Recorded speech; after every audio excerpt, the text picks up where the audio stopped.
আসসালামু আলাইকুম রহমতুল্লাহ। আজকে বন্ধুরা একটা ভিডিও করব মধুর পরীক্ষার আজকে দ্বিতীয় পর্ব। এই দেখেন আমার হাতে দেখছেন চুন।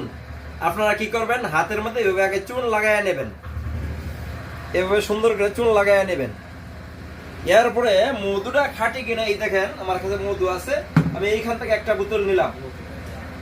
আপনি মধুটা ভাঙবেন, এরপরে এই যে চুন দেখছেন এই চুনের মধ্যে মধু এইভাবে ঢালবেন।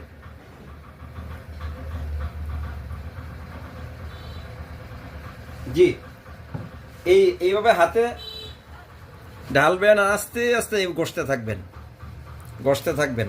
উফ, হাত গরম হয়ে গেছে। যদি এটার মধ্যে 1%ও চিনি থাকে, চুন আর চিনি হইল কষ, সে আঠা বেঁধা যাবে, কষ হয়ে যাবে।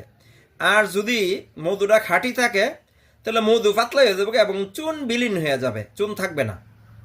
তো বন্ধুরা, তো আপনারা এই শীতের মধ্যে অনেকেই মধু কিনবেন, মধু কিনে যেন প্রতারিত না হন এই জন্য এই পরীক্ষাটা করে নেবেন। মধুর 10টা পরীক্ষা, ইতিপূর্বে একটা পরীক্ষা ভিডিওতে দিছিলাম, আর আজকে হলো তার দ্বিতীয় পরীক্ষা।